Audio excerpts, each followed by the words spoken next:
Hi, we're here live in Manchester with world-famous strength coach Charles Poliquin. Charles has been a huge inspiration for me for many years, and it's a real privilege to have him in my home city in the centre of Manchester. Welcome, Charles. Thank you. Charles, as many people know, has coached numerous world-class athletes, Olympic medalists in 18 different sports. And actually, Charles, I first became aware of you when I was a medical student and just started as a junior doctor, and I started reading your blogs online, and I was reading things about nutrition and lifestyle that I really wasn't being taught about, and I've always felt that you were very much ahead of the game, because now I'm seeing a lot of media coverage about things that you were recommending 10, 15 years back. How have you always kept right at the forefront in terms of knowledge? Well, actually, I really believe that if you want to be successful in life, you do today what the others will copy tomorrow. But some of the copying has taken 35 years, which is interesting. So some of the stuff I've been saying as early as 1982 is now put into practice.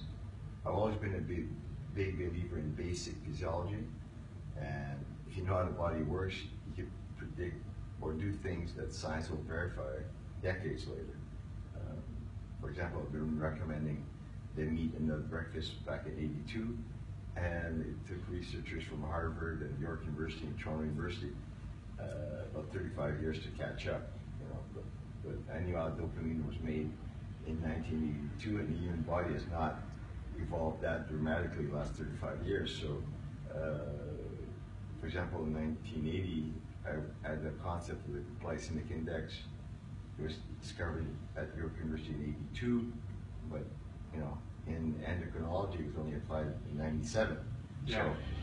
So, about the meat and nuts breakfast is, I think, the first thing I remember reading off yours, and I thought, wow, this is interesting. What meat and nuts for breakfast? At the time, I was a real cereal guy, like everyone else, and I did it on myself. I thought, wow, I feel amazing, and my focus and my mood was constant all morning, all the way through to lunch. And by doing it on myself, then I started doing it on my patients.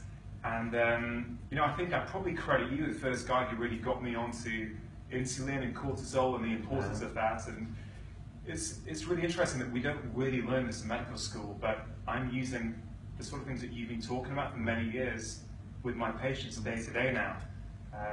The other thing that's really struck me about you is that you're a strength coach. Yeah. But I found that I was reading your blogs and learning about nutrition from a strength coach, and what I really liked was there was a lot of scientific rigor behind what you were doing. But as I say now, science guides us, but it shouldn't dictate what we do. The patient in front of us is not the same as the patient in a clinical trial. Correct. And you really need to individualize things for your patients. But you used to talk about sleep and stress management, and I've nearly been in practice for 15 years. And if you'd asked me 5 years ago, I thought nutrition was everything.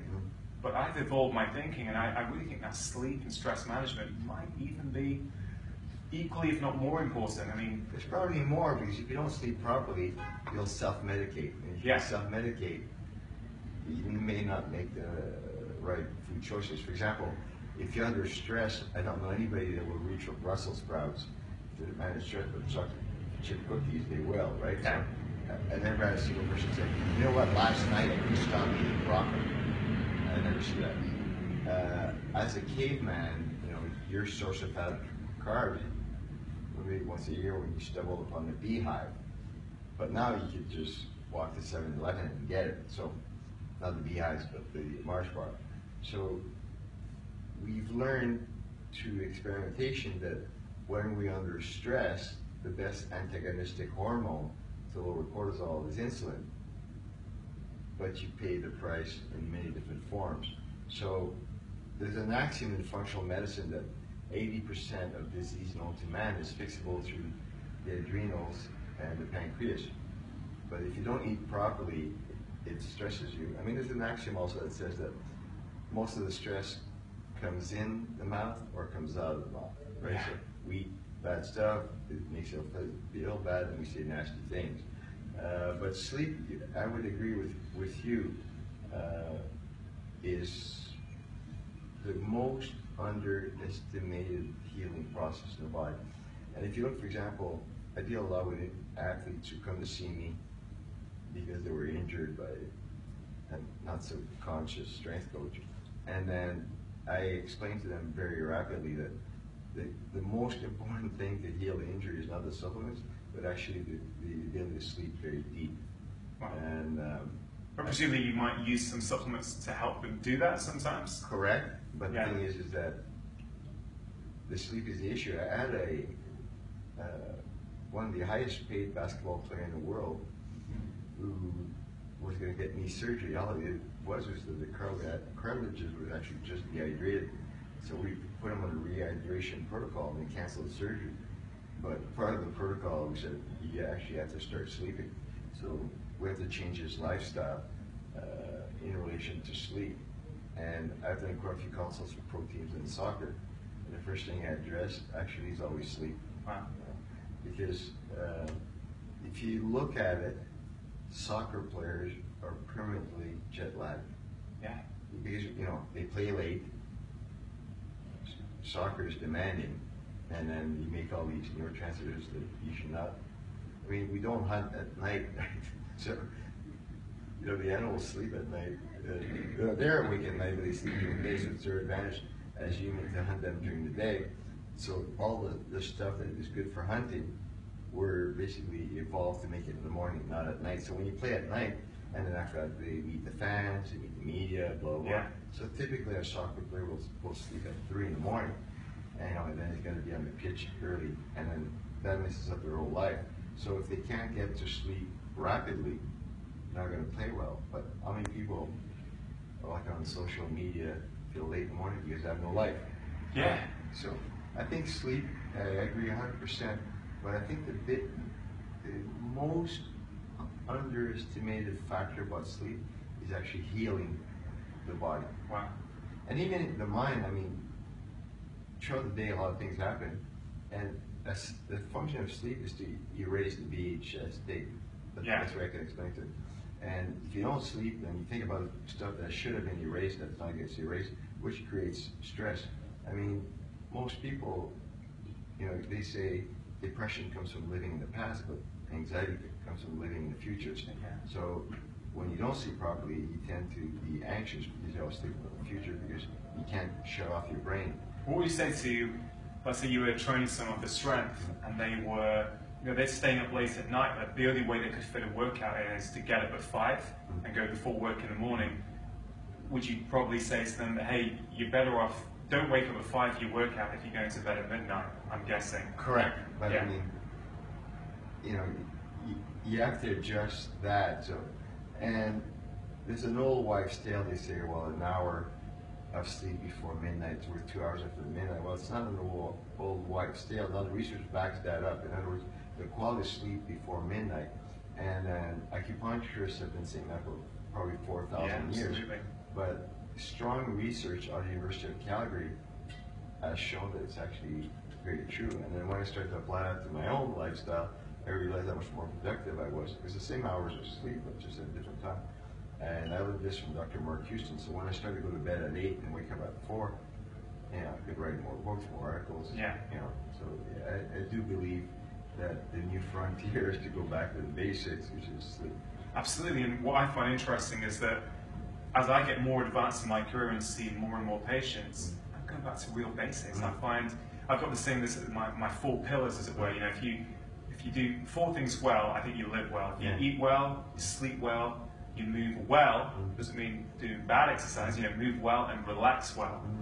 I think generally people are good, and I think most of us miss one of those pieces. For me personally, it's the relax side of it. I find it hard to switch this off. Although you gave me some great tips over dinner the other night on how to help me do that. I found also, and you've been in practice a lot longer than I have, but I think in the last 5 years, 10 years, stress seems to be going up and up and up. I don't know if it's social media or the modern world. You know, people feel they've got so much to do now: emails, tweets, Facebook, pressure at work. Are you finding that in your clients, that stress levels are going up? In 2006, it's been estimated that we have 100 times more stress than our grandfathers. Okay, but think about it. Just email, right? So one thing I learned from Tim Ferriss is to batch everything. So I only open my phone twice a day. I only open my email twice a day. But very strong research out of South Korea is showing that we're actually relocating dopamine receptor sites. So we look for phantom messages, like, yeah. You gotta go, did I get a message? Oh, that's a bad thing, you know. And then or phantom rings. Yeah. Let's hear the phone ring or vibrate, and nothing happened. Yeah, or I'll see people in queue at the grocery store, and a sound will come, and everybody's looking at their phone. They don't even know where if it's theirs or not, but they jump to it. So when I see executives, the first thing I put them on is a social media and phone diet. Yeah. So I cut their calories spent on social media. And then, you know, that I would say is probably one of the best stress reducers. Also email, I probably write the most concise emails in the world. I get grief for it all the time, but people get used to me. So answers by me could be Thursday or Buffalo, but I don't make apologies over email. I don't introduce emails. I just answer. I always tell people try to do it in less than 6 words, you know. And then after a while, the people get trained. Yeah. You train them not to bother you with email. Yeah. And or our staff to answer my email. I get 1,400 emails a day, unsolicited. So I have staff that just read that for me, and then they tend to filter who can go through. So if I answer an email personally, you're very special. I can tell you that. And then I think that the fact that you can be reached all the time is a problem. Big problem. I see it as well. Yeah. So, and people will give you grief because you didn't respond to their communication in 6 hours. And I tell people, the rule with me is 12 hours. Yeah. Don't expect, you know. And if you're impolite about it, I'll never answer you again.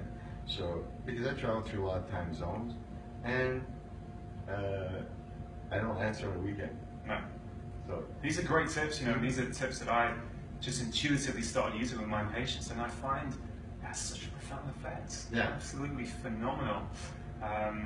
Yeah, so I think these things are becoming more common. I see a lot of adolescent girls who got anxiety, depression problems, and when you manage their social media, it's amazing how many things get better. Not all the time, but it's a huge problem, I think. And I thankfully didn't grow up with social media, and I am worried for my kids. Well, I see teenagers now who are living their lives through social media, and I appreciate that we're on Facebook doing this interview. But I think we're the generation who've got all the benefits of social media, but we also need to learn how to use it appropriately so it doesn't destroy us as well. Yeah, for example, I tell personal trainers, which is my biggest clientele, that if you post your food on social media, I ban you for life, because that's what you're supposed to do. And you know, I see people that send a picture, look at it, an egg white omelet with broccoli. It would make as much sense as posting a picture of me at a gas station and go, look, I put unleaded petrol, highest grade in my Porsche. Like, who gives a shit, you know? So, I mean, things that you're supposed to do, you should never post. You should never complain on social media. I got certain rules. You know, you can be grateful on social media because that helps your brain actually prevent aging. And there's some basic rules that they should come to social media. And, you know, why do I need to know that you're at Starbucks? Yeah. You know? But you're right, the world's changing, and I think, ultimately, I think these things are driving a lot of problems. And it's, you know, social media is not going away. I think there's lots of benefits. You know, we were chatting over lunch how information no longer is the privilege of institutions or doctors. You know, people, if they want to get information, they're educating themselves. They're reading things on social media. You know, I used to read your blogs on social media, and you know, I think that switched on my head to the power of nutrition and lifestyle. And yeah, so I thank you for that. I mean, and one thing, I know you've got to teach now, so I'll wrap this up, but something you were talking about 10, 15 years ago, you know, diets low in refined and processed carbohydrates. It's all the rage now in the media, you know, about treating type 2 diabetes and abdominal obesity, and it's certainly my first port of call with those kind of patients. But you've been talking about this for many years now, and in some ways, is it good to see that validation, or did you always know it was right, so it doesn't matter either way to you? Okay, I really got paid to produce Olympic medals. Right? Sure. So for me, it's like what other people think, I don't care. More important for me is to win. And then if they copying is the highest form of flattery. But one thing I learned from a very famous coach is that if the stuff you do works better than everybody else and there's no social validation for it, good for you because you're going to be ahead of everybody for a long time. So I've never really relied on social support to make decisions. A lot of stuff I've been criticized for in the 80s because it was against the grain. For example, I was the first guy to say they shouldn't vary the speed of contraction in training. And I was at a conference and two prominent exercise physiologists told me basically that I was full of it, that only high-speed training was better, and they're going to prove me wrong by publishing these two research papers. It took them 6 years to publish, but after 6 years, they basically said I was right. But I had figured it out just from a cognitive standpoint that you need to vary the speed of contraction.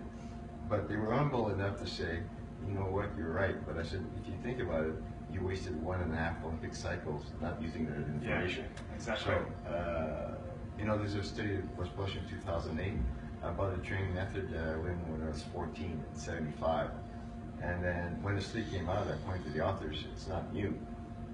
And then I called my coaches, where did you learn? She said, I learned it in 68. Yeah. And then, so I called the guy who taught him in 68, and he said this probably was in 1948. That was his best guess. Well, you look at the amount of time, that it's over 60 years before what coaches found in the field was actually found to be the best in the literature. And even for something like type 2 diabetes, I think 100 years ago they were treating this condition with a low carbohydrate diet. Right. And somehow we kind of got lost, and now hopefully the tide is turning and it's coming back. So yeah, I can really resonate with that. But Charles, I think it's a real privilege for us to have you over in the UK. I think the guys who are at the course learning from you, we get some fantastic information. So thank you very much. More than welcome. We hope to forward to going back. Yeah, we hope to see you back in the UK soon. So thank you. September. Be good.